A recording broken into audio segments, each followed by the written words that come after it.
किसान विरोधी बजट है। इससे पहले किए हुए वादे सरकार ने पूरे नहीं किए। भाई अगर किसान को खुशहाल देखना चाहते हो तो स्वामीनाथन रिपोर्ट क्यों लागू नहीं करते आप? आपने कहा कि हम उसकी लागत का 50% मुनाफा जोड़ के देंगे, तो क्यों जोड़ के नहीं देते? ये उधर उधर को क्यों भागते हो? आपने कहा कि 6,000 रुपये देंगे, अब 6,500 रुपये महीना।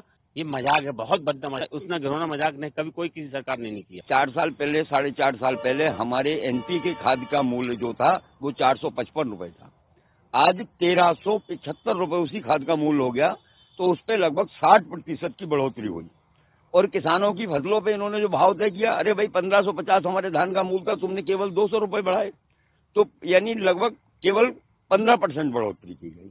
कि हमारा लागत मूल्य, अगर आपको महंगाई है, हमारा लागत मूल्य कम कर दो। यही खाद 455 का था, आप इसे घटाकर 300 रुपए कर दो।